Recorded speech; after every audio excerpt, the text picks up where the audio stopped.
hold on a second, Keisha. Just let me ask Ronald exactly what's going on, because it takes two to tango, and I need to hear his side of the story.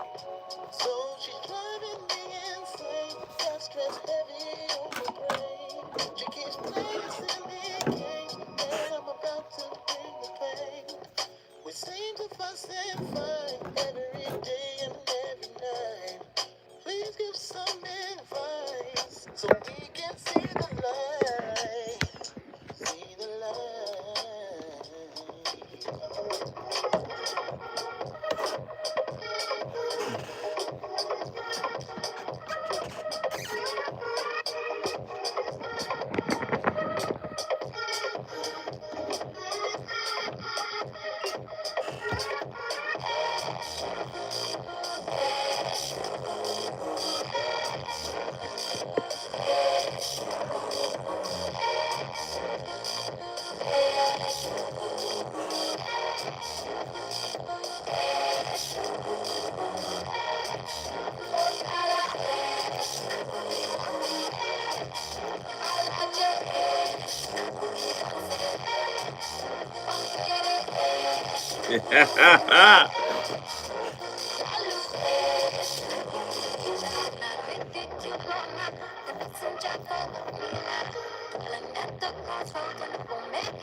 So here are two signs that you were dating a mama's boy who doesn't know he's a mama's boy, because mama is married to him and controls him in the back end, and he has no clue.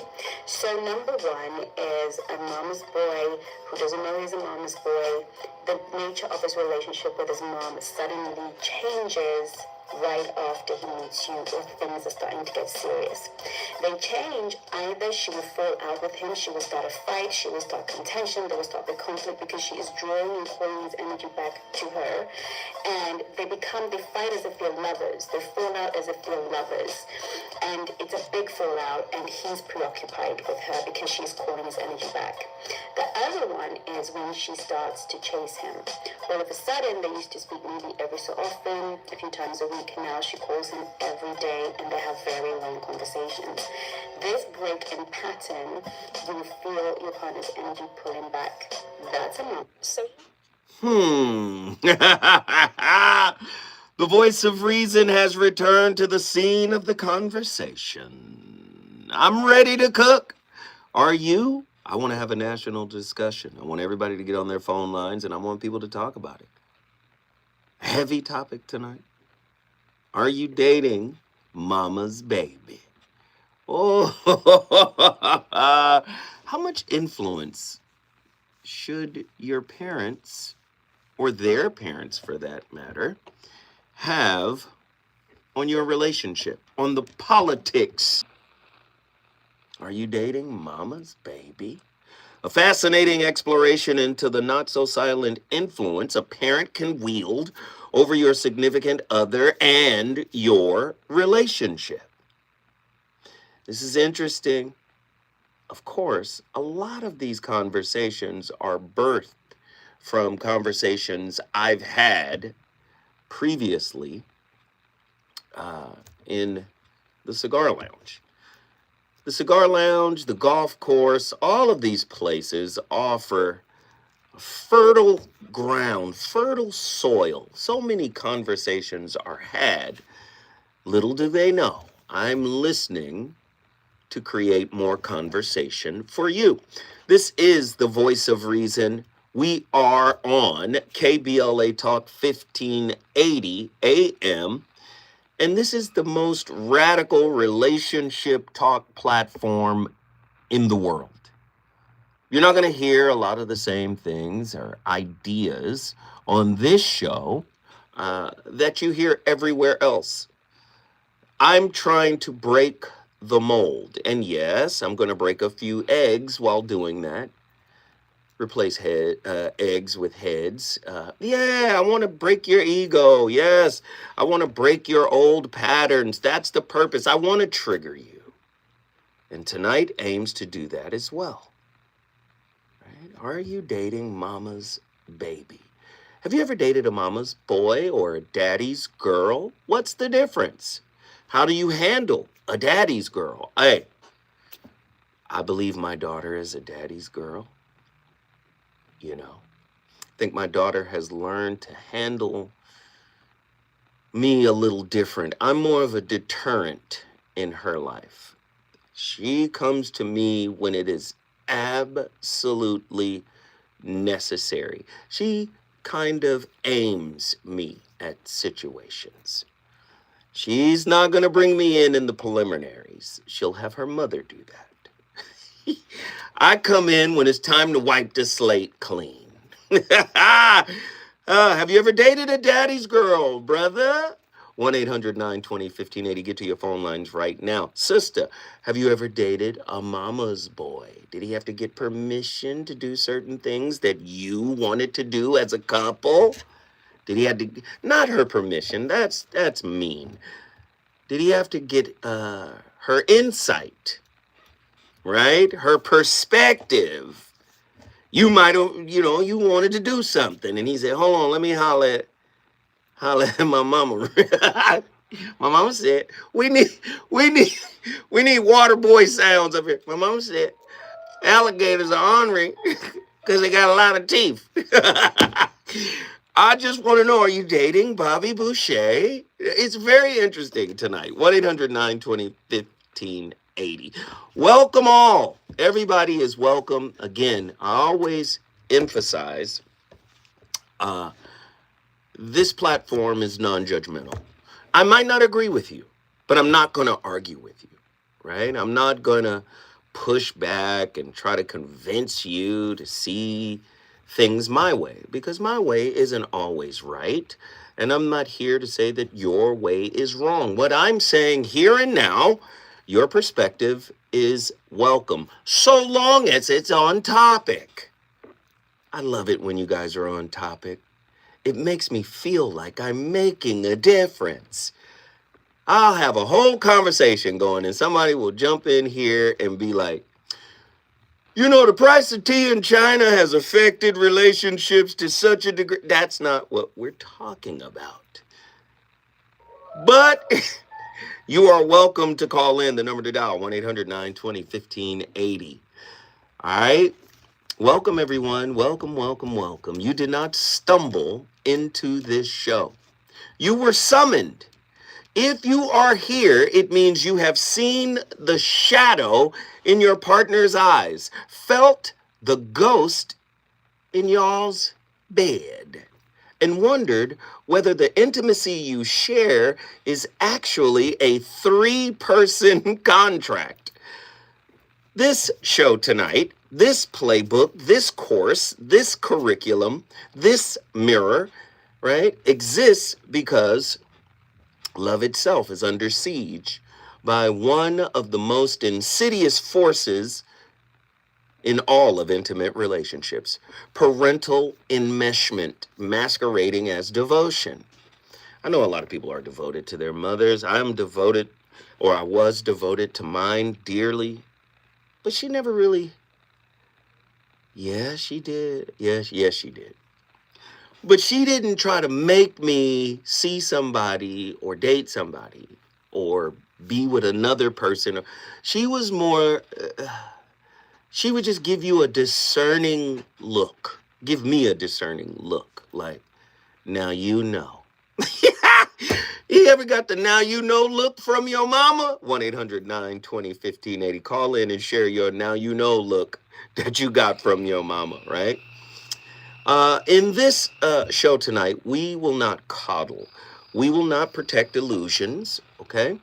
We will integrate, because if your partner is still a mama's baby, then you are not in a dyad, you are in a triad. Every kiss is contested by a mother's script. Every boundary is judged against ancestral loyalty. Every fight is less about us and more about who still pulls the strings. Psychology calls this trauma bonding, disorganized attachment, emotional incest. Anthropology calls it filial piety or family loyalty. Carl Jung called it failed individuation. Spiritually, some might even call it possession. An uncut cord siphoning the life of the child, oh my goodness, into the endless hunger of the parent. My Lord. You may have called it just how he is with his mom. Have you ever said that? That's just how they are. I mean, they close. He love his mama. I mean, there better not nobody say nothing bad about Miss Jenkins. Miss Lord have mercy. You get to talking about Miss Jenkins, all bets. Is that the issue that many of you guys? Very interesting stuff, man. But here, tonight, we will name it for what it is, right? A systemic assault on intimacy. Tonight, this playbook will feel incendiary. It might feel with your significant other, okay? If your partner never grew beyond mama's baby status, you are not their lover. You are their mother's understudy. And if you remain, your complicity nourishes the very pathology that devours you. Oh my goodness. But there's another path. This curriculum is not only an inquiry, right? We're investigating, right? It's not only an inquiry, right? But let's look at it this way. If you discover this tie, fix it? Can you heal it? I'm interested to know. Have you ever felt like, gosh, I better break up with my mama before I lose my relationship? Have you ever felt that way? Ugh, that's strong. That might be that might be too strong. Are you dating mama's baby, the silent tyranny of the uncut cord? Many people believe they are dating a man, a woman, a lover, a partner. In truth, many folk might be dating an extension of someone else's unresolved wounds. A mama's baby who never individuated, who still wears their mother's fear, guilt, and control like an invisible umbilical leash. What looks like affection, right, often masks emotional incest, masquerades as closeness. Oftentimes it is captivity. And what many call loyalty is nothing but learned self-betrayal. Can you stay with a person like this?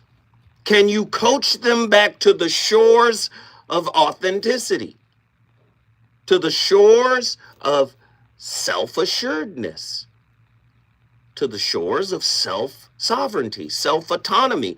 Can you? Is it worth the effort? Many people don't think working to help their partner find themselves is a worthwhile, that's a topic in and of itself.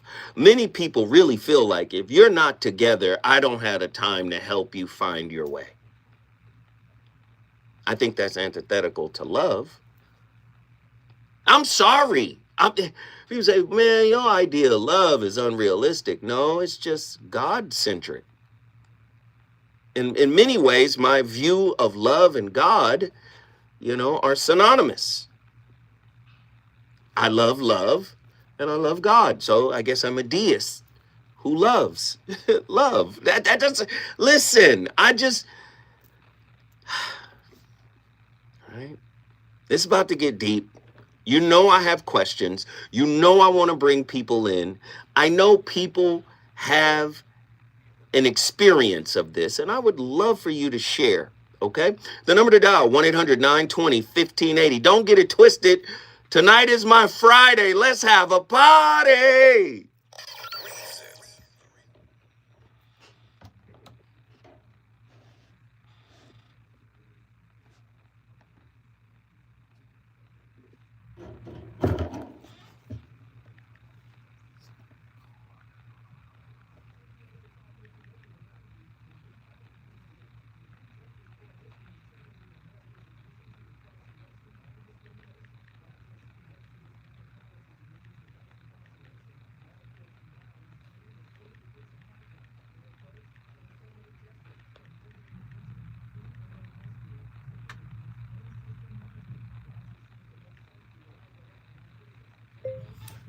I know you didn't mean to call me, but you got to know my schedule, man. Every phone call you make to me interrupts my live video feed, bro. Period. I don't get off the air until 9 a.m. So the back-to-back calls are very disruptive. I mean no disrespect, but I'm just letting you know what I'm in the middle of right now. Period. Much love, brother. Call me after 9 and let's chop it up.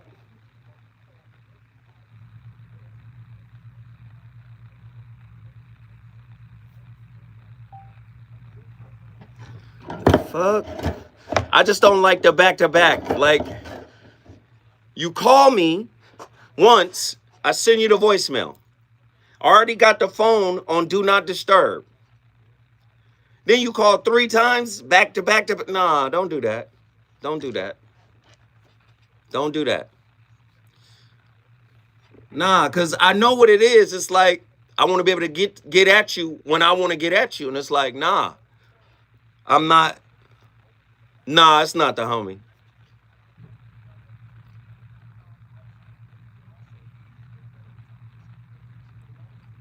Nah, this my other homeboy is a music producer. But it's like, hey, not 3, 4, 5 calls in a row. And then he leaves a text message, 1 word, peace. But you calling like it ain't peace. Like you calling to tell me somebody in trouble? Somebody hurt?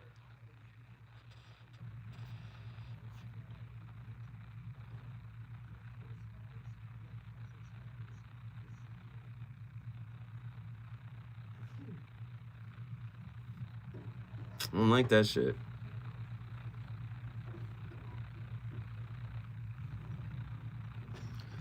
Ha ha!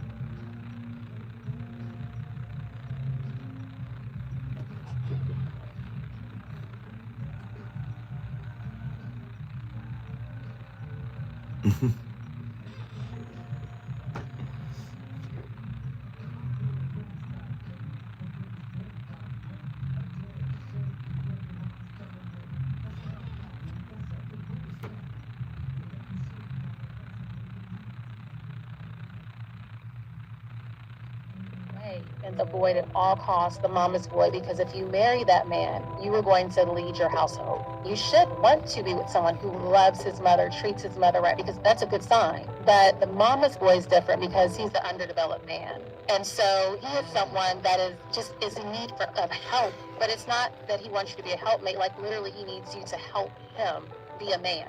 My father told me when I was in middle school, he said that I never want to hear a story about you telling me that you gave a guy you were dating money. Okay? Husband, I totally get that. Wait, but a stop. boyfriend. I'm sorry. I'm triggered. I'm deeply triggered by this clip.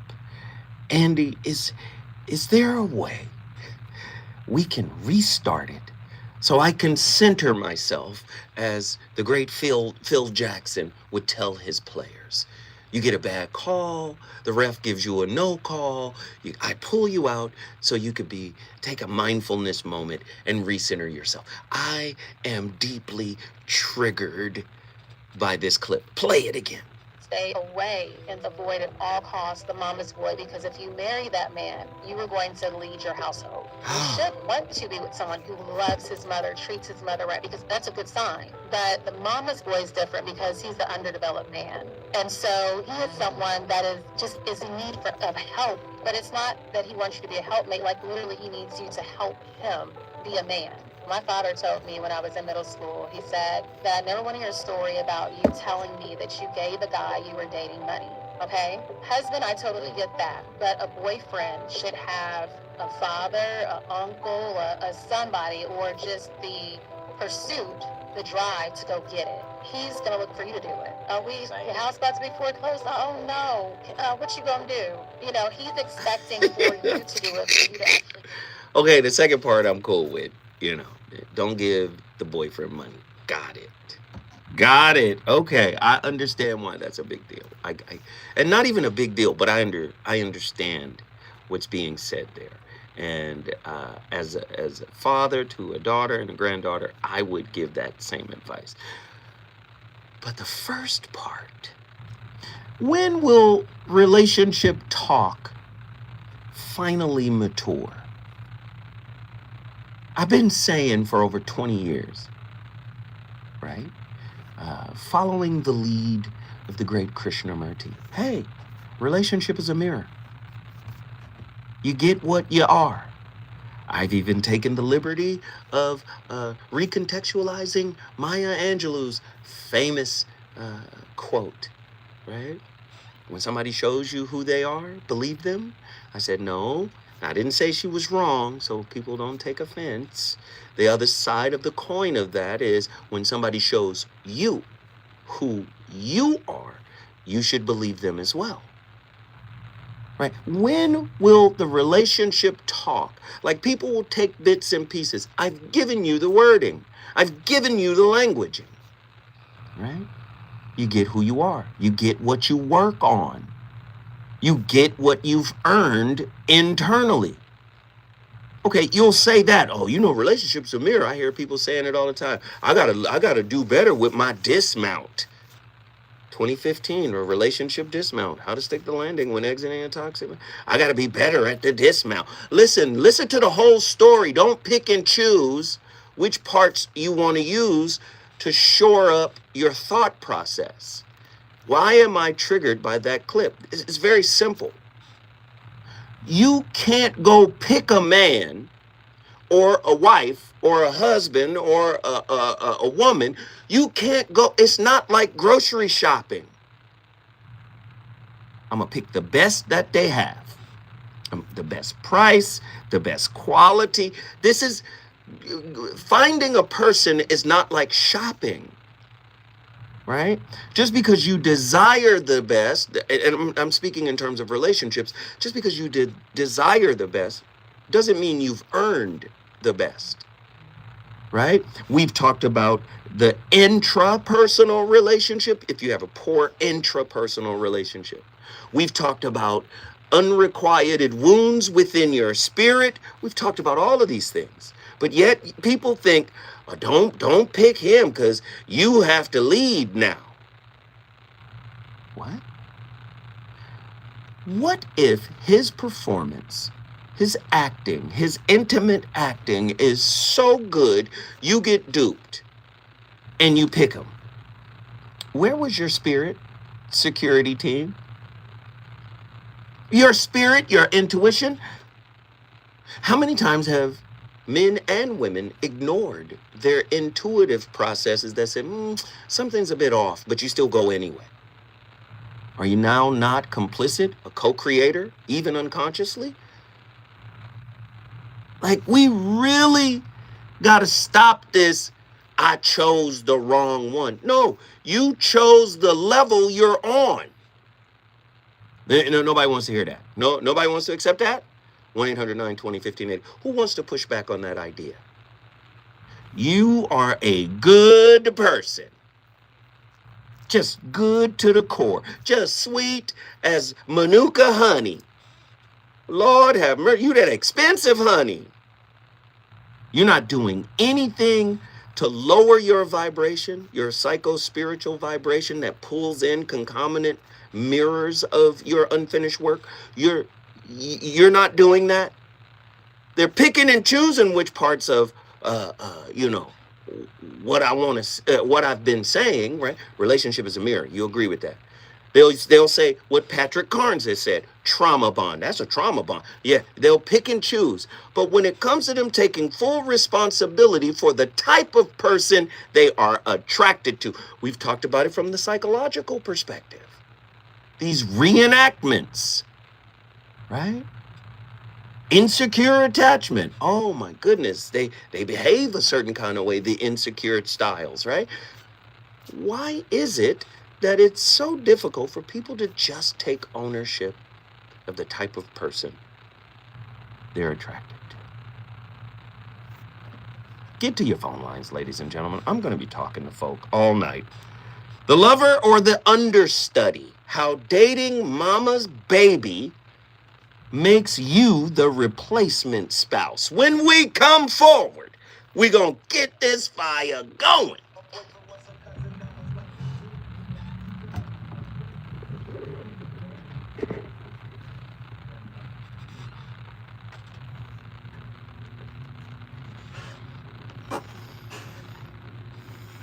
Yeah, that clip triggered me. I'm sorry.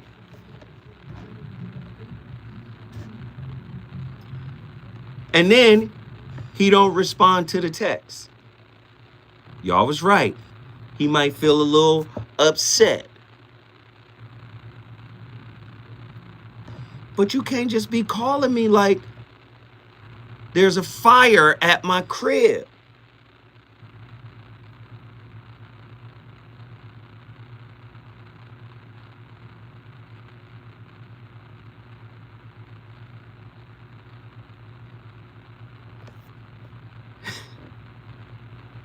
Come on, bro. Don't do me like that.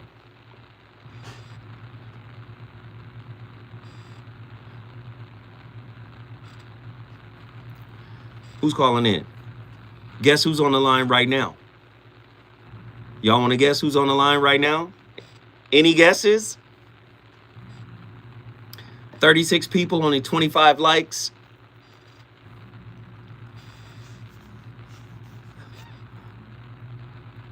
$36 people, only 25 likes. We need those likes up. Please like the video. Please like the video. More people. One more person came in. Let's get those likes up. 7 more people. And listen, we got 4 minutes to get those likes up. Suge Mac 510. Thank you guys for liking the video. Who's on the line? I see people saying Sean. Who's on the line? That's the game we're playing right now. Who's on the line? People are saying Sean.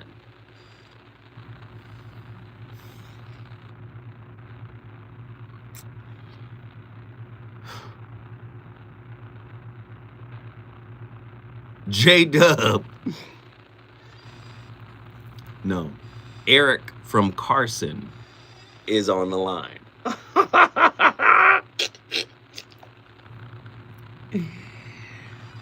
Hey, Eric from Carson is the first caller. Hey, congratulations to the whole live stream. Congratulations to the whole live stream. 35 people, 35 likes. Thank you. Congratulations to the whole live stream. You guys got us on.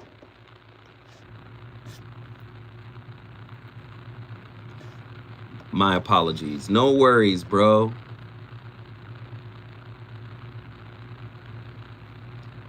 And I know what he want. I know what he want. Can you guys guess what he's calling me back to back for?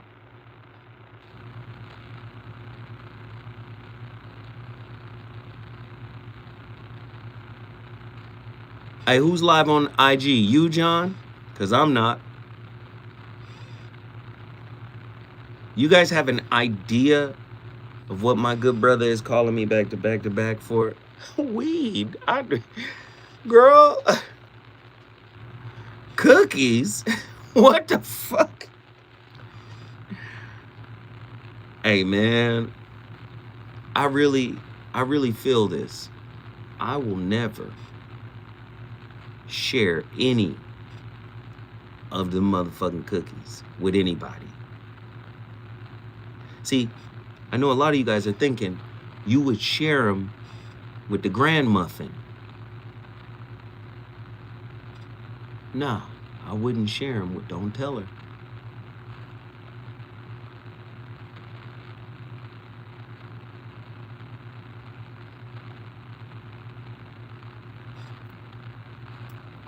See, here's the key to not sharing with the grand muffin. She just can't know about them.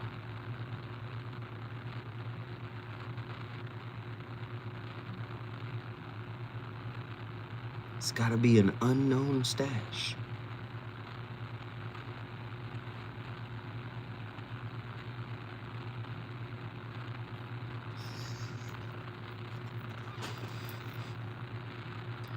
You know, your grandkids or your children, they be all over you anyway. So she'll be in my thing. You had some cookies, didn't you? I ain't got no cookies. Yeah, you gotta hide them. Exactly. Just be all up. I sense Lord Vader has cookies. Yeah, that's probably what I'll do. One is the pills.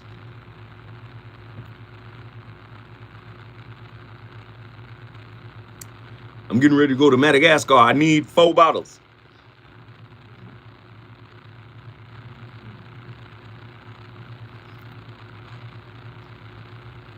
Rusty Nails, what up?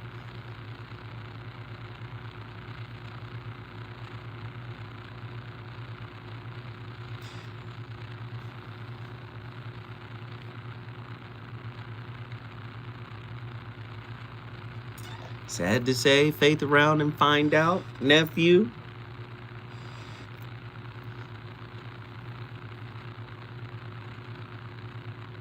Days like that. Days really like that.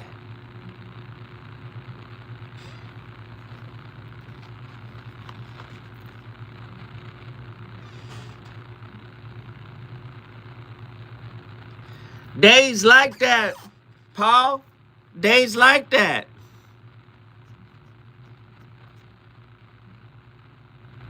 I swear I'm ordering crates. Pangolines.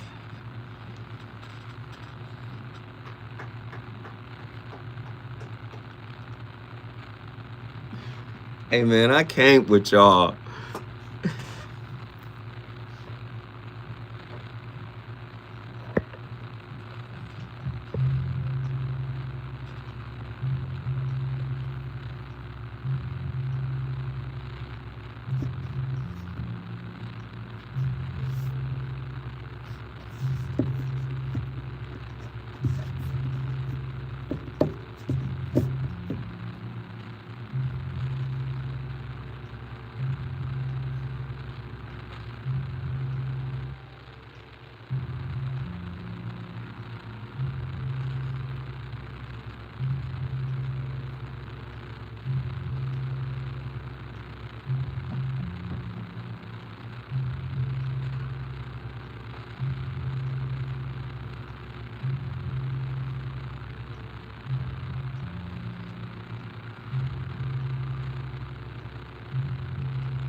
This is something, what it's like to date a daddy's girl and why some men may have some concerns about it. And also, another good point of, if you were not raised with a father, if you were not raised in a community with men, and whether or not that has an impact on how you respond or how you react to dating your daddy's girl. So all these things I think are important, but let's just take a look at some of these of dating a daddy's girl. Some of the concerns that I've heard that have come up, and to be present again, I'm being honest and I'm being authentic. I'm saying that these are some things for me as a therapist, but more so as a father that I make myself cognizant of. So listen to this. She compares her man or her husband or boyfriend to her father. Right? So these are some things when I hear men say that she'd always kind of compare me to her father. And I can kind of see that because that's the base, or that's the frame of reference from which they operate from. And to be honest, I think a lot of young men, without realizing it, they may compare some of the women that they date to their mothers. So really, whoever the parent is that has the greatest influence on them may kind of have an influence in terms of how they begin to see or engage in their mate selection. So number one, comparison. Number one, high emotional standards for love. I heard some men say, I can't love her the way her father do. She got some of these argument expectations a little bit too high. You chip a nail and your daddy they'll want to make sure you okay, or you stop talking and he stops the earth to make you that. So I've heard some men say, that's just a little too much. It may be this. Who is that, Andy? Dr. G.L. White. Dr. G.L. White. And of course, he's talking about women that were raised by a good father, a loving father, a kind father, a caring father. We do know that there's a flip side to the story. And I always wonder why people don't add context to their statements. But that's the good brother G.L. White, and for the most part, I 100% agree with the small caveat of, you're talking about a specific group of fathers who raised girls into women that way, right? Of course, the opposite is true. There are some good brothers out there that were raised by a good mother who pushed them to be their own man. How about that? Right? We need the nuance for these discussions. He was rapidly becoming one of my favorite callers, is on the line right now. Yeah. Hey! Eric from Carson has joined the scene of the conversation. Talk to me, brother. What are your thoughts on tonight's topic? What's up, Zoe? What's up, good brother? Yeah, so the clip was interesting, but she spoke about a mama's boy, but she didn't really give a clear definition, unless I missed it, of what that entailed. You're talking about the clip before the one we just heard? Yeah, the clip before the break. Mm-hmm. At the onset of the show, I've always had a thought process of what a mama's boy is, and I was waiting for her to clarify, and she didn't say. She talked about a mama's boy, she just didn't give any examples of what that was. Well, you share it. What is your thought, your conception of a mama's boy? My limited viewpoint would be a mama's boy is somebody who is controlled by their mother, by someone who their mother dictates who they date. Their mother might even be involved in their relationship. That's just the gist of what a mama's boy would be. Mm-hmm.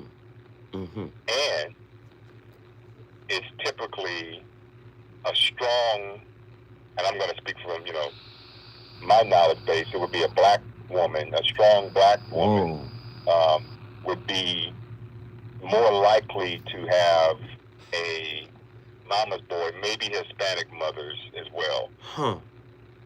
You gonna put the race card on it? So you mean ain't no white mama's boys? There are exceptions to every rule. So typically, wait, that's a rule? Well, that was a analogy. Okay. There's always exceptions, but generally speaking, I think black women are known for being strong, and Hispanic women, some of them are. I'm not saying white women aren't, but I think they have a different rearing than black women do. That's just my limited opinion. Let's just rip the Band-Aid off. Were you a mama's boy? I'm just asking. Hey, it wouldn't be right if I didn't ask you, man. Come on, Eric. So, I have, thank God I still have my mother. I have a strong black mother. There will be some that might think that I am a mama's boy, but the truth of the matter is I'm more fit into the mold of what the clip, which she was defining initially before she talked about a mama's boy. I'm good to my mother. I look out for my mother. But I ain't going to be controlled by nobody, starting with my mother. Okay. I mean that. I hear it. I hear the conviction. So you're not a mama's boy, even though you hold your mother in high regard. That sounds like a healthy relationship that you have with your mother. And that's a good thing. But I'm still intrigued. I want to know what caused you to call in tonight on this topic. Well, you know what? Excellent question. The reason that I didn't call yesterday is because I took my cousin out for his birthday, and it extended longer than I anticipated. And I think his son is a daddy's boy, and he raised his son by himself. So that when I heard you bring this topic up, it sparked something in me, because before his son joined us last night we went to eat and then we went out. His adult son, by the way, I was talking about this very topic. I think he is handicapping his son with his love, and the funny part is that with his love. What do you mean? I mean that his love is so strong for his son because of what he lacked from his father, that he is bestowing too much control over his 22-year-old adult son. And I feel like it's not healthy, especially when he was a player, when he was his son. Wait, stay right there, Eric. Don't go nowhere. Stay right there. Eric done opened a can of whoop tail. Hey, when we come forward, we're going back to Carson, California. Eric is in here cooking. I want to know the rest of it. More Voice of Reason with Zoe Williams when we come forward. Hey, can you blow up some balloons for Jack's party? I can't. I'm so congested. You need Sinex Severe from Vicks. Sinex Severe nasal spray. Yeah, just Sinex. Breathe. Sinex Severe instantly relieves nasal congestion and works 6 times faster than nasal decongestant tablets. The 12 hours of relief allow you to get back to the moments that matter without congestion. Daddy, we need more balloons. On it. Try Sinex Severe from Vicks. Just Sinex. Breathe. Use as directed. There's nothing like when you get that part from eBay and it just fits. Yeah, the first time. So you can do less of this and get right back to more of this. At eBay, that dude want a package. I was just trying to get that thing. Sounds good, doesn't it? Figured. eBay. Things people love. Eligible items only. Exclusions apply. KBLA Talk 1580. We've got a lot to talk about.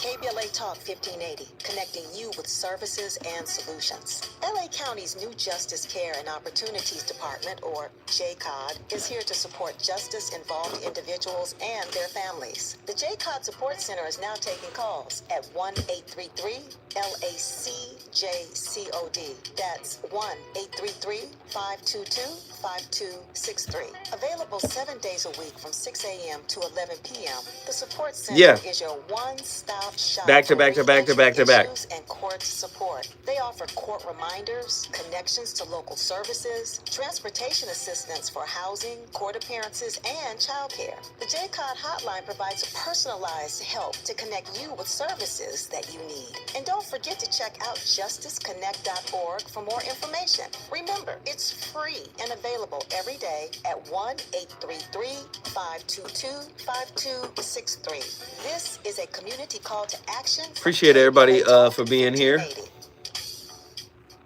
there, Los Angeles. This is James Lucky Jr., publisher and editor of Los Angeles News. Love to get approval from my mom for any and everything. Come on, Tex. You know I love yo mama, man. I don't even want. Hey, man. Where you been, Tex? Are you in Texas right now, Tex? Or are you on the West Coast? Where you at? On Instagram and Twitter at OGNSCINC for behind-the-scenes access and sizzling updates. No more FOMO. Let's stay informed, connected, and empowered together. Denver.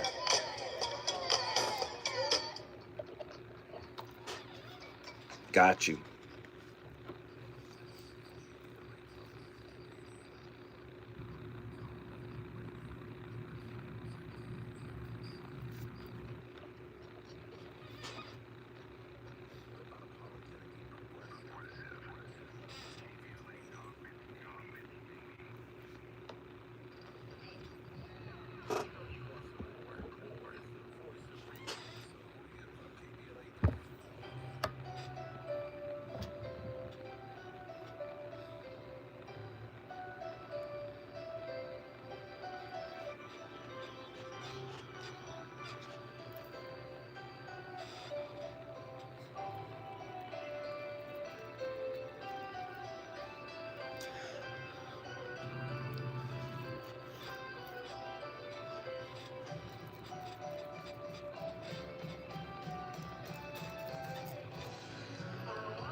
Unhealthy parents will do, they will seek to control adult children through manipulation and guilt and family pressure and financial gifts. And let me say this, for those of you that are parenting adult children, the more you hold like this, the more likely you are to have no relationship with them. When a child is little, you can control them a little bit. When they get older, you cannot control them, you can only influence them. Especially when they move out and they get their own job and they pay their own bills, you can't control them. You can't control them physically, like when they're a baby. You can't control them financially, like you could when they were a child. They're independent. You should not seek to control an adult child. You should seek to influence them through relationship because they trust you. Hey, he dropped jewels. Who was that, Andy? Mark Driscoll. Mark Driscoll. And apparently he's a pastor. Mark Driscoll Ministries. I love it. He was cooking. When they're babies, you are everything to them, right? But as they begin to discover themselves separate from you, you have to shift into an advisory, mentorship role. And for many parents, that's very difficult. We got Eric from Carson on the line who was talking about his friend who he thinks his friend might be loving his son too much, is what you said? It's my cousin. Your cousin. You think We grew up together. okay, and you think your cousin is maybe overprotective or overly supportive? What are your thoughts? Before I tell you that, I just want to say, after listening to Driscoll, my mom does try to control my actions. She doesn't succeed, but she tries. She does it in love. You do know that I knew that, which is why I asked the question. And I know you.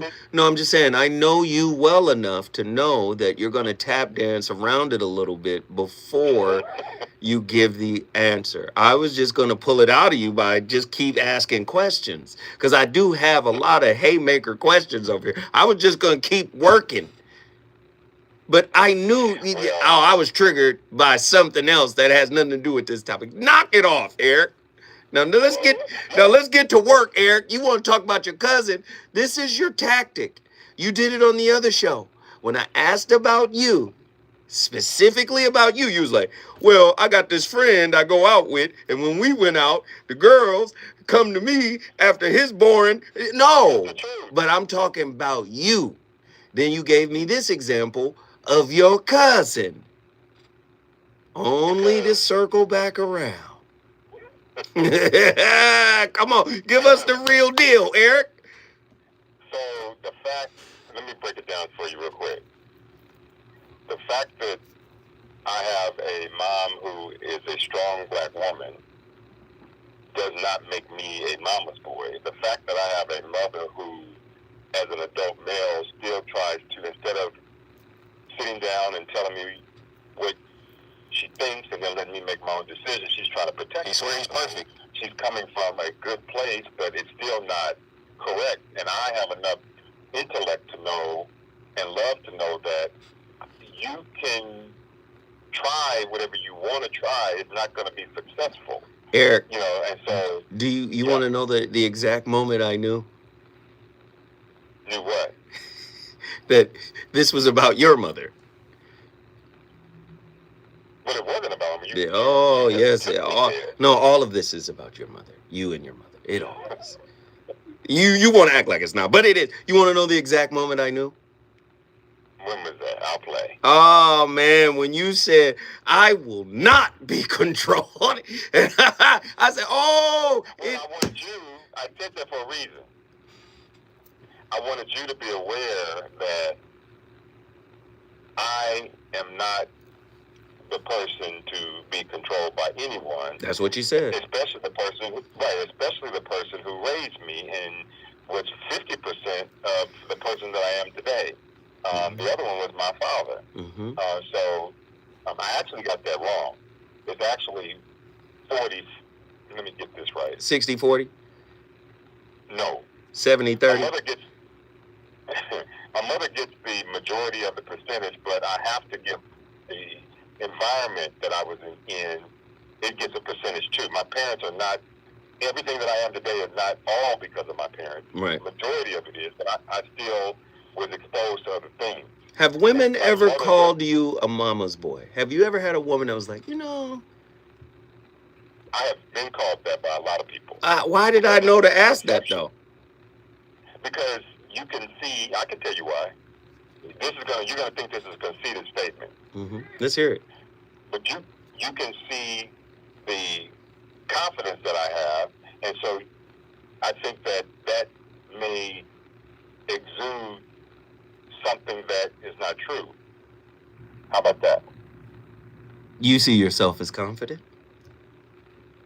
I definitely see myself as confident. Now, I know that doesn't sound good.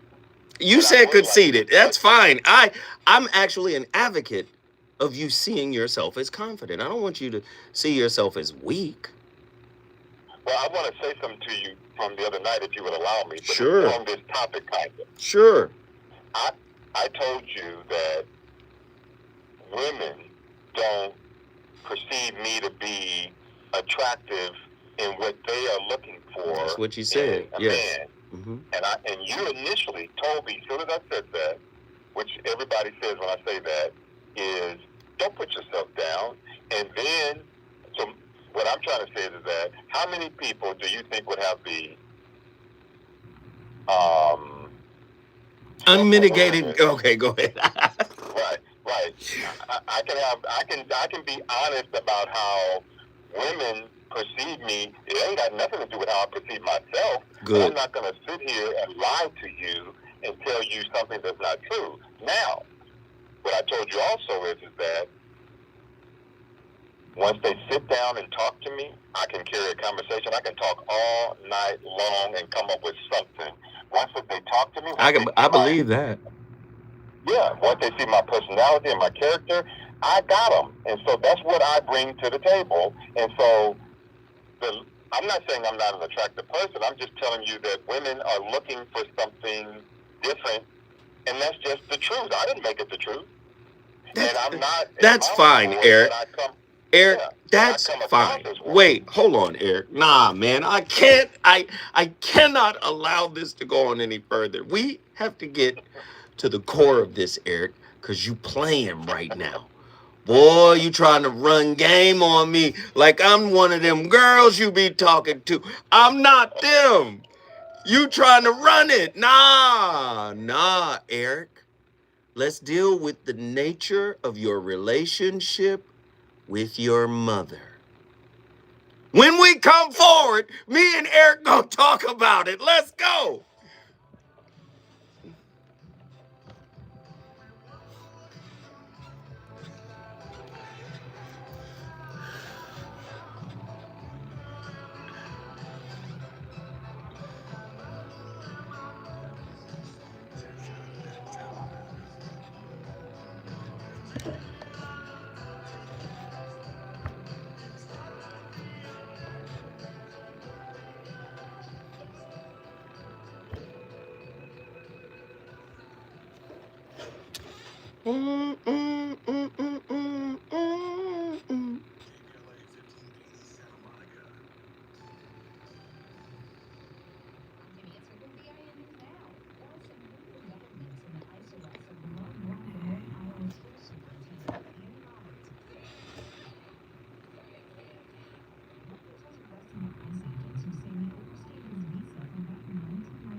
Mr. So, you would be so good at the lip sync battle.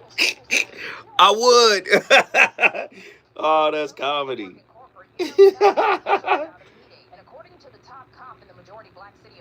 Oh my God. These women won't understand you, baby. They not smart like mama. Blessings, LS, what up? He does not know. Oh, he does know we could see him clearly on Tuesday night, right?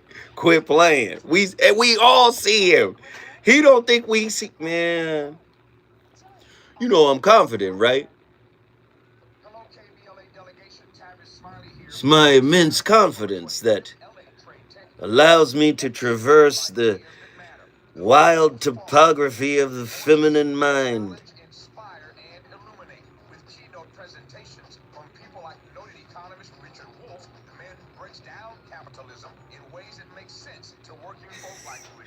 Say, man, confident people don't. I'm confident.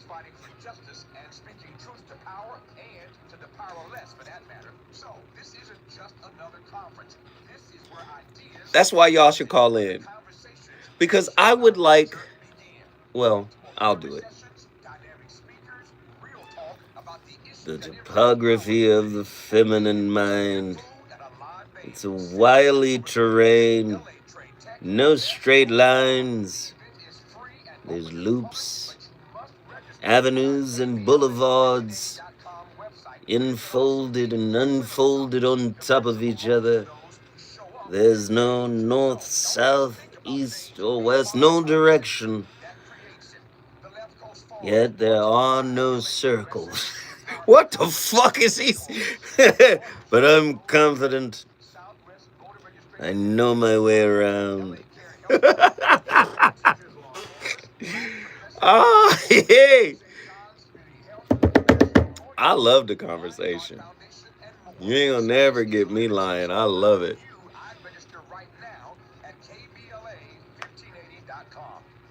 Right.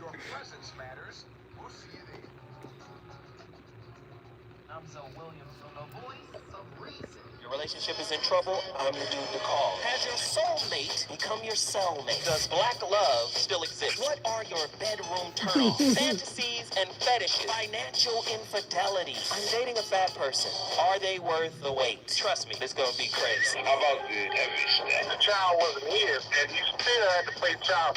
I think no. How was that right? Mama's baby, daddy's maybe. I just have so many questions I want to ask you. I was like the kiss. Is there something wrong with that? Damn. He told me he had a vasectomy. I'm pregnant. Betrayal has been committed. Hit you with a bad touch routine. How does he maintain his humposity? He likes it when it pinches my nips. Why can't you open up, brother? I'm a karate man. Karate man rules on the inside. They don't show their weaknesses. Yeah. How do you write women so well? So William, Reason and accountability. the voice of reason. My love, how do we ensure our in-laws don't impact our relationship? So there's a degree of separation from our relationship dynamic as a couple and our extended family. For example, it's really not my job to be worried how Russ's family would react if I needed to set a specific boundary or I wasn't able to attend an event, and vice versa. Russell holds the primary responsibility of communicating that we may not be available or that something doesn't work for us. If his family struggles with that, it's not a conflict between him and I, because that would allow an external party to dictate our relationship. Their emotions are theirs to manage. Very interesting. Hey, this is hour number 2 of the VOR. Please understand, we've got a deep conversation going on. I'm going to get to Sean from Oakland as well. And again, if you want to call in and share your story about emotional husbandry. Oh, yeah, that's another term for emotional enmeshment. When a man and his mother have this enmeshed kind of relationship, they call it emotional husbandry. I'll get into some of those facts and details in depth a little bit later on. But we're on the line with a caller right now, and he was sharing, his story and his journey about his mother. Don't let it go over. What'd you say? Sorry, I want to see this first. Well, oh, okay. Sorry, he's talking to someone else while he's on the radio. That's fine. Okay. I want to peel back some of the layers regarding his relationship with his mother, because he kind of backpedaled. Initially, he said he called in because it made him think of his cousin, but we understand that that's a ploy, a plot he uses, to, back his way into conversation. So let's really deal with Eric from Carson. Eric, are you ready? Yes, sir. I'm ready. So I want to know, what kind of relationship did you have with your mother early on? Was she controlling? Was she loving, nurturing? What was the whole thing? Talk to us. My mother was, and she still is, she was what's the word I want to look for? She was the head of the family. You're looking for the best words. That's fine. No, I'm trying to look for the accurate word. Right. Accurate or best? I know you're on the radio and it's uncomfortable. I get it. Was your mother a helicopter parent? What does that mean? Over involvement in daily life, direct intervention, constant oversight, over scheduling. Was this her? You know what is kind of odd is that when I was a teenager, my mom was she wasn't as hands-on as a teenager as when I became a young adult. And I kind of understand that now more than I did then. Why in my early 20s. Why now? Why do you understand that now? And why do you think she let off of you a little bit as a teenager? Well, as a teenager, she was younger, and so I was a kid who just followed the rules and wasn't a problem. So So I could really it have didn't been require a you? lot of. Could it have been you were in a more structured environment called high school?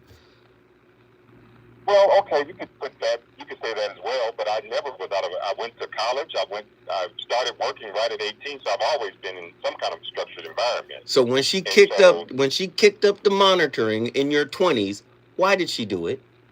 What was her I think reason? now she was getting older, and then I think she started to have concerns. She knew she was raising a young black male in the society that we live in, and I think she had concerns about who I would associate with. She knew I have a good heart, and she felt like I had a good job, I had a nice car, and she was concerned about who I associated with, if they were taking advantage of me. Wait, let's stop. You know, Let's stop. Was that a yes or no for your mother being a helicopter parent? I gave you the definitions, the descriptions. Was she? She was a helicopter parent when I was in my early to mid 20s. All right, so let's stop. Let's stop there. All right. What are some of the potential negative outcomes for children that were raised by helicopter parents? Mental health issues. Studies have shown a correlation between helicopter parenting and increased rates of anxiety and depression. Reduced independence. Children may struggle to develop their own confidence, critical thinking skills, and the ability to handle challenges. And then lack of competence. Overprotection can prevent children from learning to cope with difficulties and mistakes, which are crucial for building competence. Your thoughts? Okay, can I comment? Yes. My thoughts on that would be this. All of those things have relevance. However, in my case, because at 18 years old, I started working for the state of California. I had a pretty good job.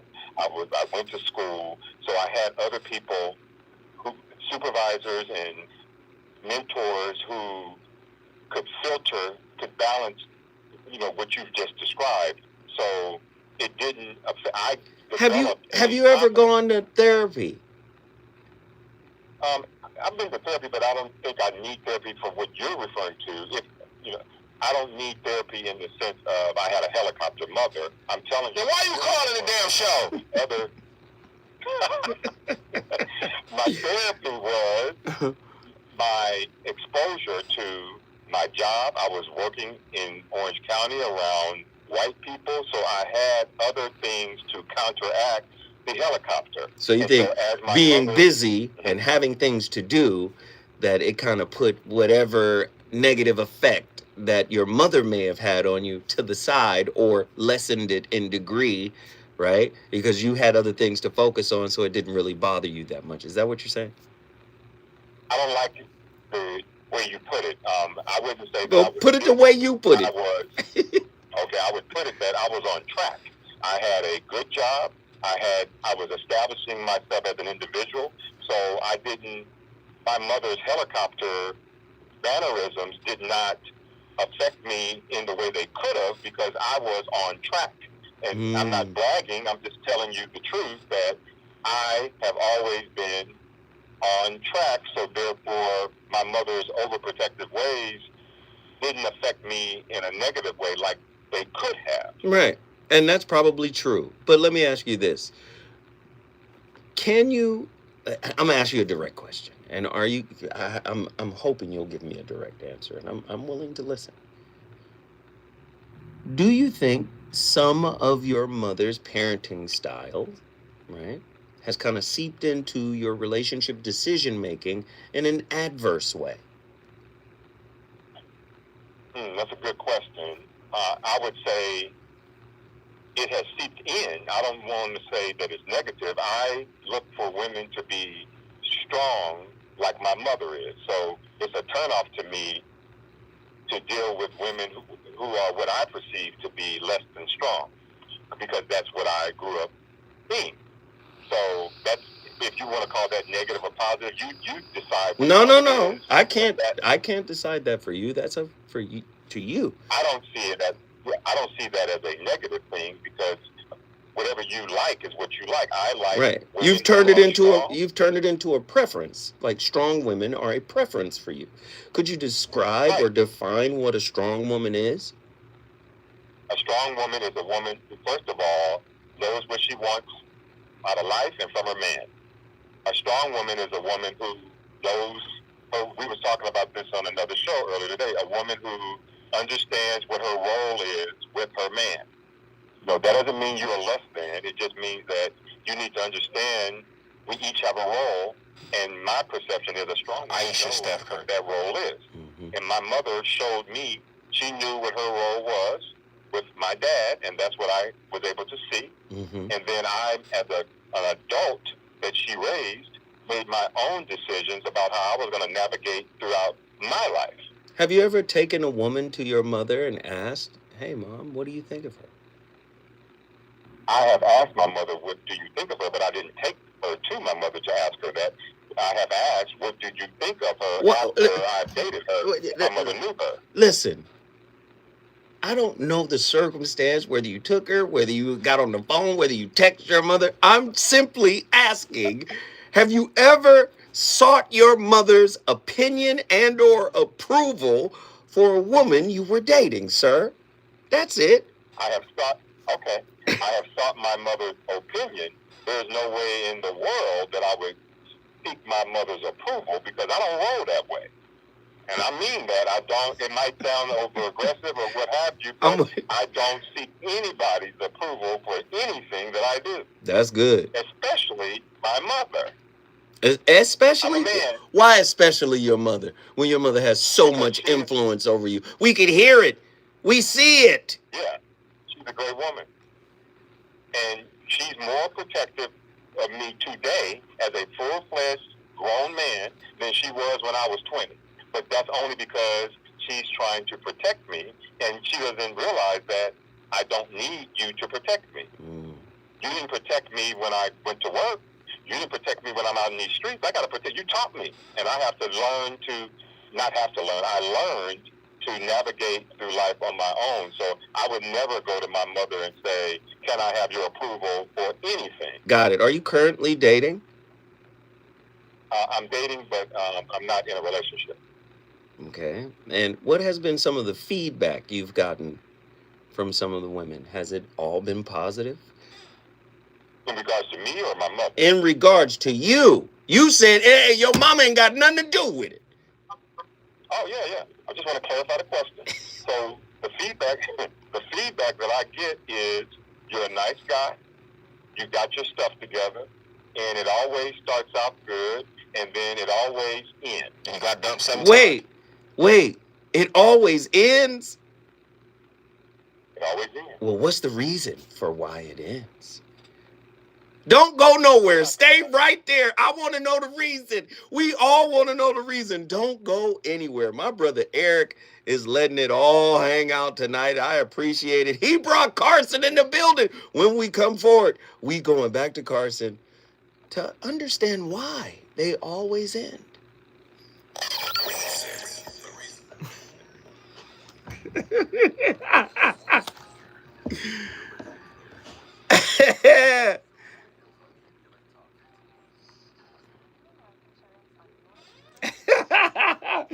He got Nikki from the SIP hot.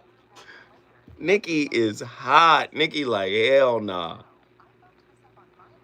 We knew this call was about him and his mama. Did we not? Did we not? Did I call him out? I called him out.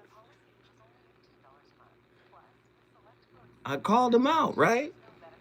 I said, "Hey, you used this tactic before, bro."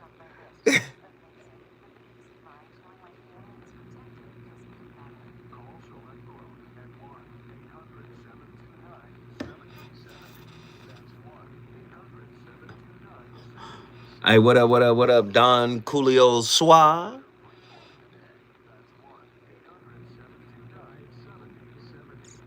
Of course he is. I'm disturbed. Don't be disturbed. Because you know what you guys are watching? A perfect example of about 150 topics that we've done here, culminated into one. Do you hear the overcompensation? Nobody can tell me what to do. That's not true.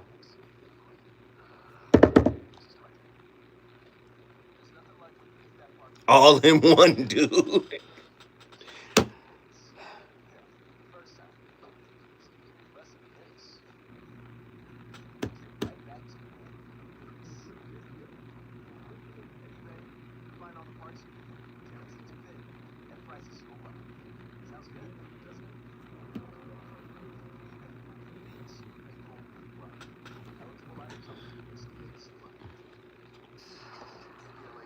Women always leave him. We're going to find out why. Blood, this show is hella good tonight. Keep cooking, brother Zoe. No doubt. Thank you, Suge. I appreciate that, man. That was our first and only contribution of the night on any platform.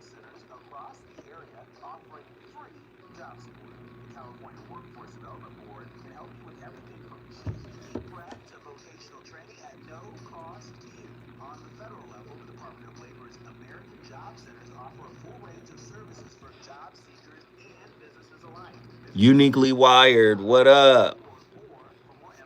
Long time no see. How you doing? Hope all is well.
He went to school for sociology, if that helps.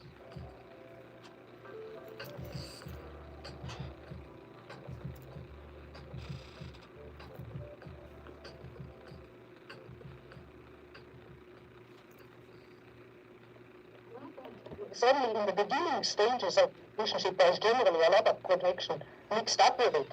And that is responsible for all these love quarrels. I mean, she makes demands which he can't fulfill, and he makes demands she can't fulfill, and animus anima, crossing the swords. And I mean, if you take record a love quarrel, it's the same all over the world, literally. And that is projection. And if people don't run away, but work it out and take back all what is projection in it, then appears or is peeled out of all this the true relationship. Now it might be none.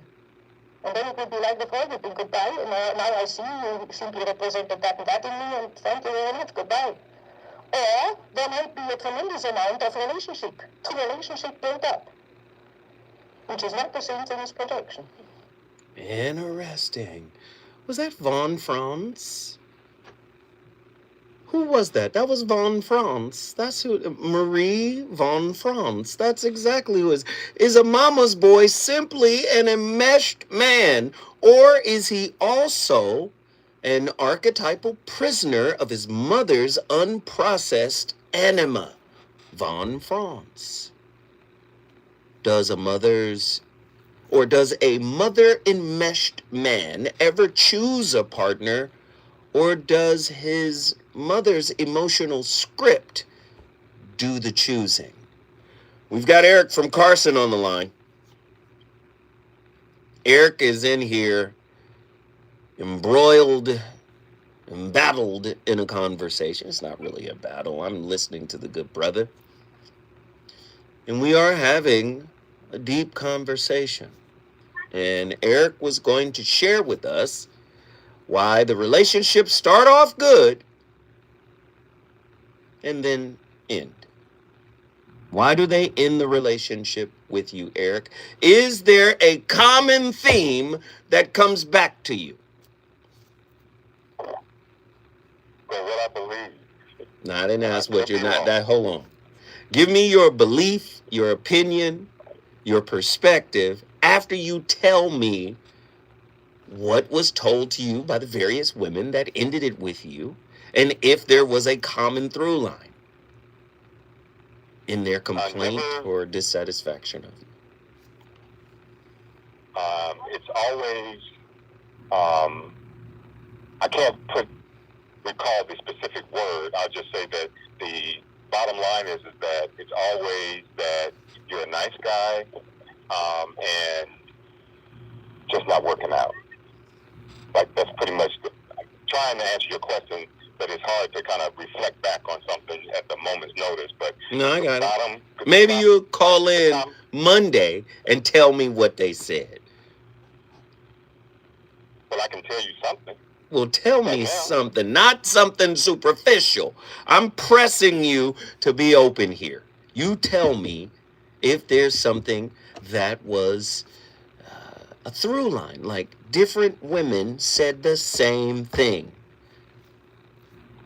I think every woman has pretty much said that I am controlling. Boom. And I am. There we go. Now you being transparent. We love you, Eric.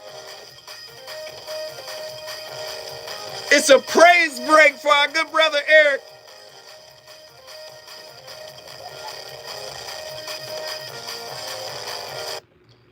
See, let me tell you something. We celebrate our brothers, man, when they show up in truth.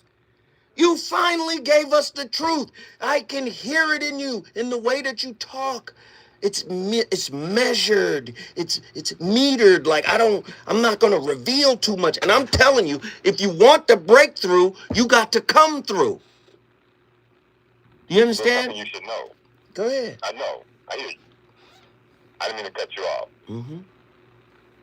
So the one thing that I would like you to know is that everything has a beginning and an ending. And I'm the kind of person that instead of accepting that something has ended, I'll just stay in it and be aware I should have ended it. But instead of me taking the leap and just ending it, I'm a clinger. So I just stay associated with something that's already dead. Mm-hmm. And that's why that's the common denominator in all the relationships is that when they have ended, I just stay on until they end it. Wait, when they have ended it, I just stay on until they end it? When the relationship has run its course. Right. And I am aware that it has run. Instead of him breaking up. And instead of you leaving, you wait until they leave. Because that's who I am. And so that's the common denominator that you pulled out tonight, is that the reason that I'm always the person who is... No, the common denominator is you actually voiced it. You said it. See, you've been hemming and hawing this whole time. You've been tap dancing. You're not a real nice guy because that's how you set it up. If the women are coming back with you're controlling, before you even gave us your controlling, you gave us I'm a nice guy. We've done 1,000 shows on how nice ain't real. Nice is performative. No, I need you to hear this, though. You got to break through this. You need to be more authentic than nice. Do you see what I'm saying? You keep saying this is who I am. No, this is what you are in the moment, who you are in the moment. But this doesn't have to be who I am. Every time you say, this is who I am two of the most powerful words in the English language. And you should be careful of what you declare as you. You are not this dysfunctional piece. I don't even see how you can't see it. Are you self-aware of it? Did you take these women and their words to heart? Like, you are controlling. What does controlling mean to you when women end relationships with you because you're controlling? What does that mean to you? How does that resonate? Talk to me. It goes back to what we were talking about earlier when I gave the description about how women perceive me physically. So just because someone says it doesn't make it so.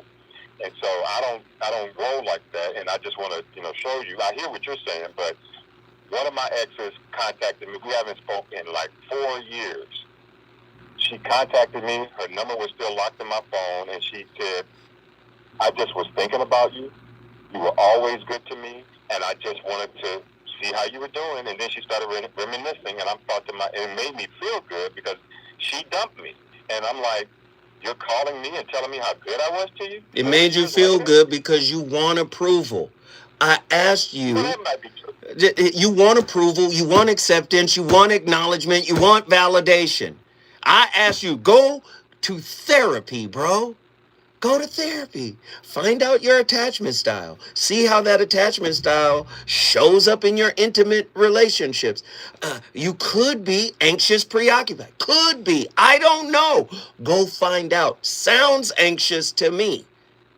But the reality of it is, you still didn't answer the question of the controlling piece. Stay right there. When we come forward, we're going to deal with that.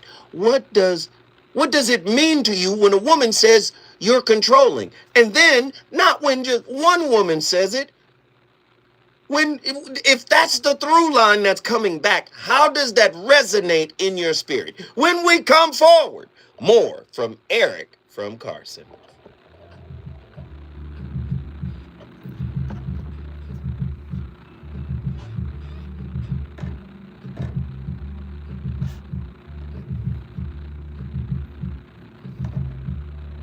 Right. Nikki is not going to let him off the hook. She's like, hey, he didn't answer Tuesday's questions either.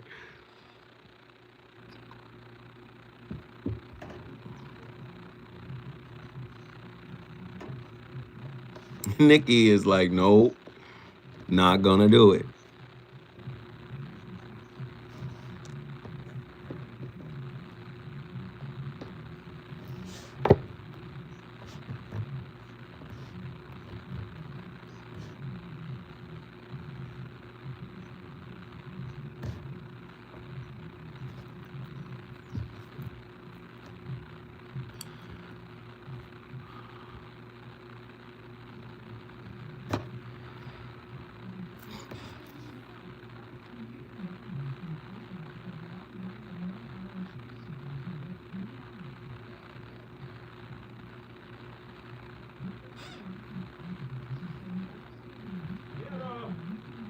Hey, what? Never mind. Just do this.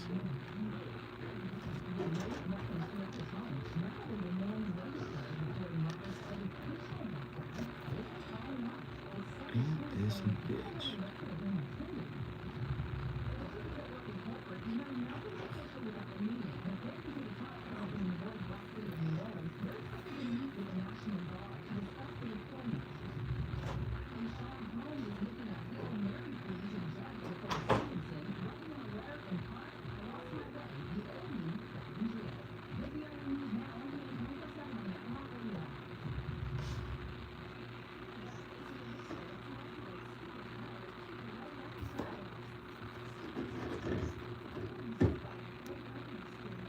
You getting church tonight? What's that mean?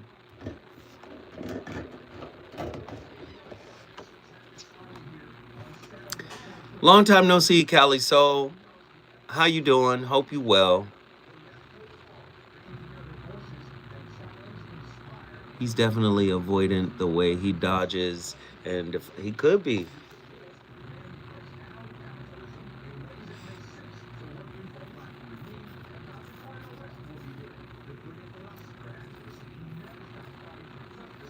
This unfoldment is amazing to witness. And listen, I'm not even on the offensive. I am 36. I'm 34 to 37-year-old Floyd. I'm just shoulder rolling, catching him with right counters, touching him up, bop to the body, bop reset. That's it. That's it. If I was young Floyd, I would be like, bop, bop, bop, bop, bop, bop, bop, bop, bop, bop, bop, bop, bop. I'm just touching him up.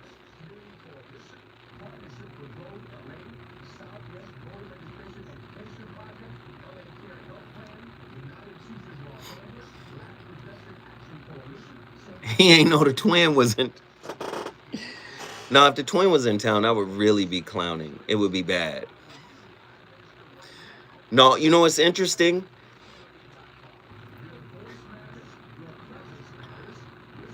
Not that John Gilbreth saw the twin. John Gilbreth was in my safe space, the cigar lounge, where the homies is telling him about the twin. They was telling him like, oh, Zoe does this, that. And of course, I'm quiet. I'm like, y'all just met John. So you mean tell me a motherfucker could just walk in here, nigga, and y'all will tell him everything about a nigga? Like, the fuck? Y'all don't even know him. So y'all in here telling stories, ghost stories. Instead of out here telling stories, we ought to be doing what we ought to be doing. And this is me sitting, and what is that? Like, they're just talking to John like, yo, John, this nigga here, I'm tell you right now. I was heated.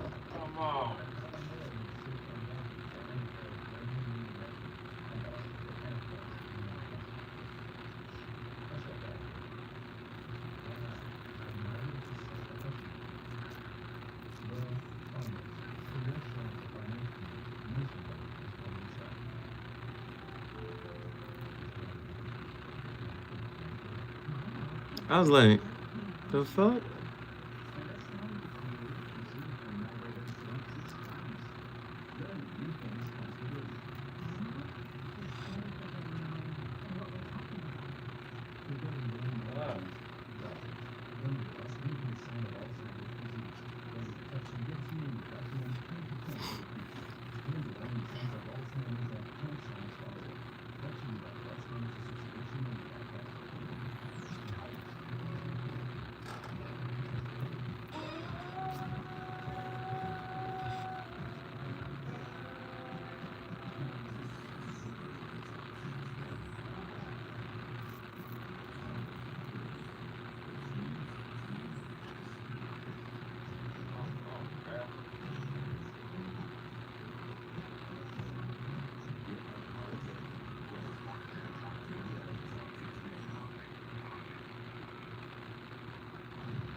You know that the dynamics of enmeshment within families can significantly impact adult relationships. According to a study published in the Journal of Family Psychology, adults who reported higher levels of perceived enmeshment in their family of origin were more likely to experience strained relationships with their parents in adulthood. This suggests that blurred boundaries and emotional entanglement characteristic of enmeshment can contribute to difficulties in maintaining healthy connections with family members later in life. Enmeshment isn't just a term, it's a real-life issue that affects countless families. The study we discussed sheds light on how enmeshment can strain relationships between adults and their parents. Understanding the impact of enmeshment can help us work towards a healthier family dynamic. Ladies and gentlemen, the VOR is up in here. And I know tonight has been an odyssey. And I have nothing but respect and love for the brother that's on the phone that has decided to talk, to be open, to be transparent, to share his story. And let me just say to him directly, thank you, brother, for talking to us tonight. Because to me, that's the magic of the show. When we can talk together, that's the magic right there. Sure, I can do a topic and I can, ask all type of elaborate questions and give out facts and all of this and that. But to be able to have a human-to-human interaction, that is, the magic. So when we came forward, and now that we've come full circle, I asked you questions, right? And that question was about, how do you feel when multiple women say you're controlling? Eric from Carson. Yes, sir. Mm-hmm. I'd like to answer your question, but before I answer your question, I want to tell you something very quickly. This is commonplace for you. I anticipated this. Okay. Mm-hmm. I remember, I've been listening to KBLA before you had a show. Mm-hmm. I remember when you would come in and guest on shows. Mm-hmm. And you told me earlier that I should consider therapy, which I've had some therapy, but you were my therapy for a long time. I would listen. I can't be your therapy, Eric. I'm not a therapist. I'm just letting you know, and I'm trying to give you some props, that listening to you on the radio for a long time before I talked to you, I really enjoyed your... You listen well enough to leave it at that and answer your question. Well, I love that, brother. I appreciate that. But, brother, therapy. Dr. Jashana Johnson, Dr. Sunshine. Come on, man. They're here. Shalonda Crawford. They're here. I bring them on my show. Not just those two, but many others. I'm surrounded by clinicians, right? I love clinicians. They're good people. The ones I know, anyway. But I'm telling you, the ending of these relationships and the corresponding through line, that feedback that comes from the women that say you are controlling. Thank you for the compliment, but deal with the question. I'm ready. I just wanted to get that out. I appreciate it. The question, bro. Okay. How does that make you feel when they say you're controlling? Okay.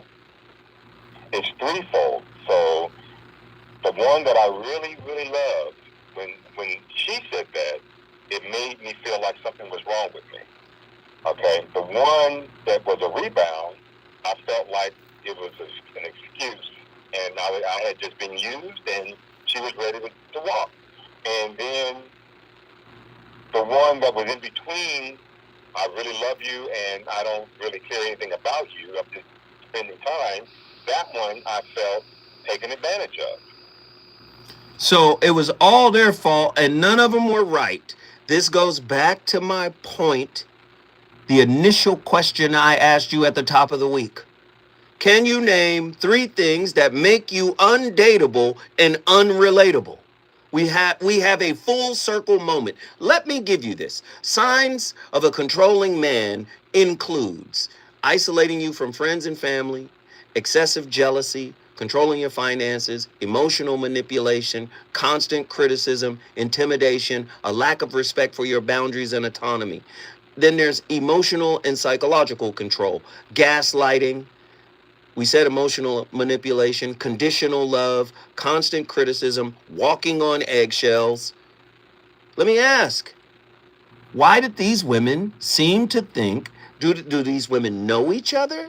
Are they friends? Were you in a dating circle where you dated a bunch of friends? How did they all come up with the same adjective for you?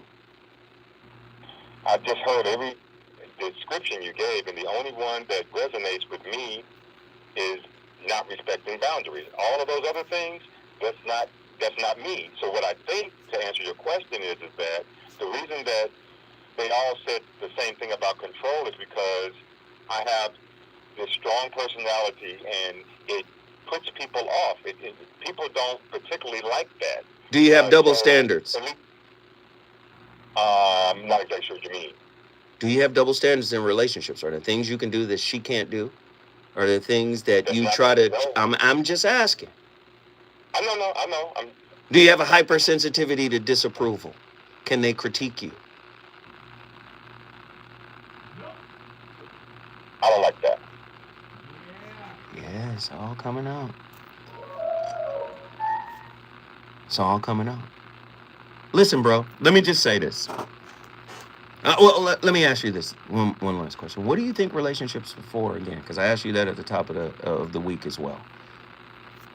I think relationships are they are to help you navigate through life with a partner, a soulmate, someone to share the experience of life with, someone to support you.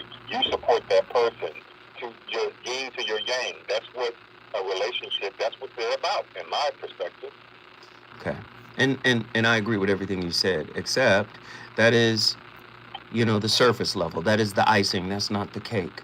The relationship, intimate relationships are designed to reveal you to you, so you can take responsibility for you. Brother, you got some issues. Did you not? Have they not been clearly outlined in this show tonight? I don't feel like I have issues. If a group of women, listen, everybody, that's like a resume, right?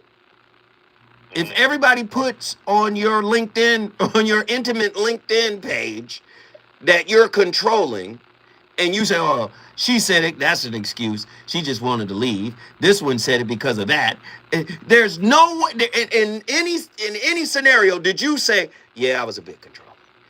No, what you said was, the only thing you copped up or you fessed up to was, I don't respect boundaries. So I want you to hear your own answer to this. Why don't you respect boundaries, the boundaries of women that you date? Because I feel like in order to have a true relationship with anybody, whether it's romantic or otherwise, is you have to expose who you are, and they need to expose who they are. So, but you can't control that. So why do you do that? No, you can't. It's something that is a part of my character, and I'm going to tell you it's right or wrong. I'm just telling you that that's what I have been known to do, and that can sometimes be perceived as controlling. Is it perceived as controlling, or is it controlling, and is it toxic? I need you to fess up.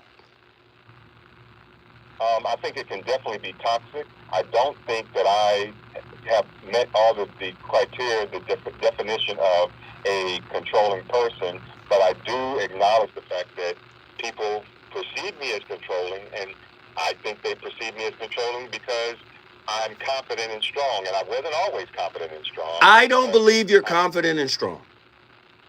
I do. I'm talking to you as a friend. I have no, there is no upside for me to try to put you down or disrespect you. But I don't take it that way. so I don't think you're as confident as you believe yourself to be. Let me just say, Michael Jordan, confident.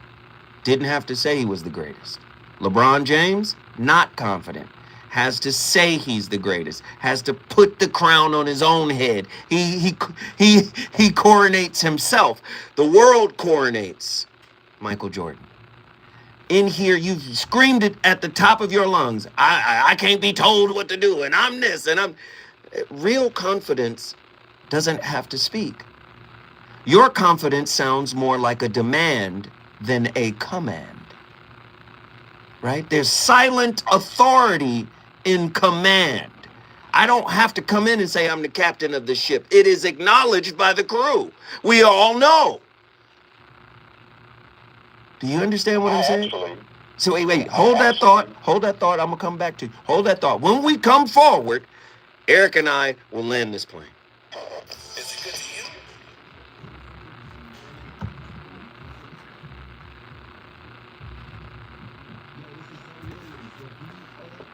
And I got another incredible black-owned business for you. Your podcast deserves more than a closet. You should call in. Nikki, you should call in and say it. Somebody got to say it.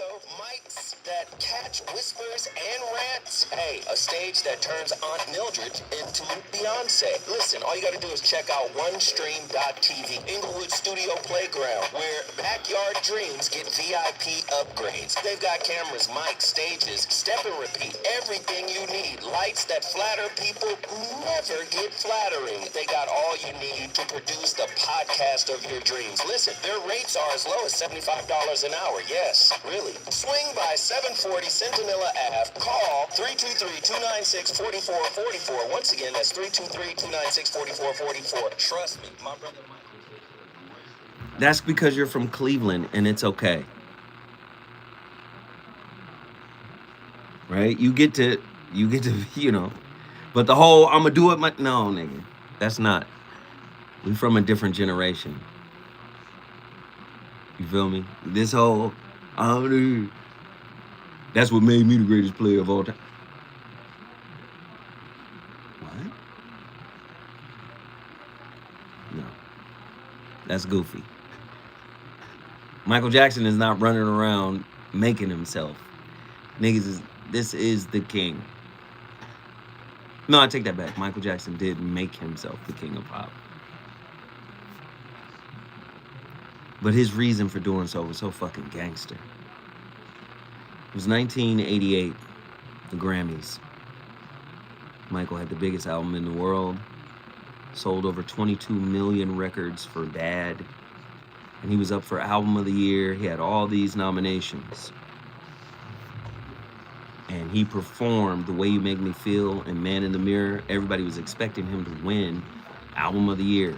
He didn't win shit, and he was pissed. So you know what he did? He put the music industry on notice. He said, I will never come to the Grammys, American Music Awards. I will never come to any fucking event y'all have if I'm not guaranteed an award. Deal with it. Because he pointed out, I'm watching the Grammys, it's 3 hours long.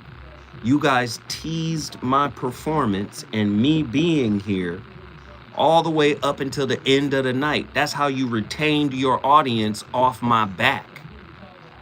You gonna do that?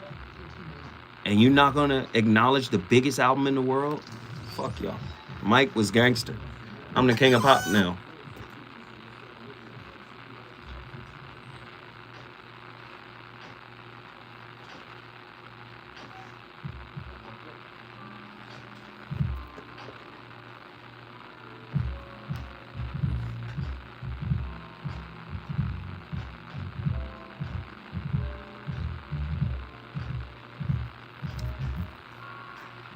Ladies and gentlemen, the VOR, the voice of reason, and his playlist.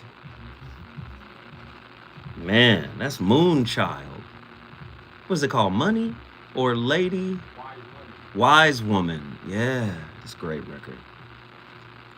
Man, I love Moonchild, man. This was a very interesting topic tonight. And we triggered our good brother, Eric, but triggered in a good way. Eric, again, I thank you for your candor and your composure. You were under pressure, brother, in this conversation. And respectfully, you handled yourself well. But I really want you to seriously go find an amazing therapist and do what you did tonight. If you could do it on radio, you could do it behind closed doors, bro. Right? That controlling piece, that is a recurring theme coming from different women you've dated, is a huge red flag for yourself. And I urge you, I implore you, seek somebody to have these real conversations so you can face yourself. I will take your advice, and I'd like to answer what you asked before the break. Sure. Well, you made a statement, and I actually think you were 100% correct. And what was the statement? Because I've heard it before. The statement was, if you are a leader, you don't need to say you're a leader. That's right. And so I want to share with you briefly, because I know you don't have a lot of time here. I just want to say that there is a reason why I have started self-acclimating. I can't go into it. There's not enough time, but I understand that that's not something that is going to get you favor with anyone. Mm-hmm. If you have to toot your own horn, but I just need you to understand that this is important that you hear this last piece. Mm-hmm. I was a young black guy in a professional position working in Orange County, and I had to toot my own horn because nobody else was going to do it. And it's become a part of my personality, and it doesn't win people over, but that's the reason why I became a horn tutor of myself. But I understand what you outlined is that if I keep doing that, it's just going to turn people off. But that's not work. Intimate relationship is not work. You can't bring the work into the relationship. If you got to do that at your job, that's fine. But in the intimate space, you don't have to do that. Do you see the overcompensation? If you're as confident as you are, there's no need for overcompensation. Do you see the incongruence? I can see it, but I'm a human being, and so I don't have all of the answers, but I do see what you're pointing out. Yes. Man, let me just say, I'm going to say it again, man. I appreciate you for calling. And listen, you are a VOR all-star. You can call in anytime. I encourage you to continue to call in so that we can have these types of discussions, brother, because people need to be put in front of themselves, and this was a great example of that. Again, I appreciate you. Eric, guess what you just did, my friend? I just brought Carson to the house. Come on, Carson took over the whole show. I love the conversations, man. And you guys know, man, I'm not perfect. You know what the topic is going to be tonight? I ruminated over this for a couple of days. The topic tonight was going to be, I'm going to do it next week for sure. Right? The topic was going to be, why is Zoe still single? And I was going to walk you through every aspect of why. But then this topic came to the source, and we got the download for this topic. It's an important topic. If enmeshment means blurred boundaries, Eric, do relationships with enmeshed men always collapse under invisible third parties? Truemonger said, that's not our business, so don't do that topic. How does an enmeshed family teach self-betrayal as loyalty? Is closeness in enmeshed families intimacy, or is it captivity disguised as care? Do parental enmeshment systems function like cults within the child as indoctrinated discipline rather than autonomous adult? How might enmeshment trap someone in perpetual adolescence, making mature love impossible? Does emotional immaturity in parents inevitably create emotional illiteracy in children? Wow. Wow. Zoe just wants to start these radical, revolutionary, progressive discussions about relationships. I've been saying it for a long time. We play too much because we're always playing to win. Y'all hear that? Somebody meme it for me. We play too much because we're always playing to win. Relationships is about learning about oneself. And you don't learn about yourself just to stack that on your proverbial psychological bookshelf. No, you learn this information so you can rewrite it. So you can rewrite you, reprogram you, recondition you as the person you truly want to be. Not the image, not the mask, but the actual being. Again, you don't have to agree. I started the conversation. It's up to you to finish it. This week has been on fire. Love y'all. See y'all next week with some more slappers.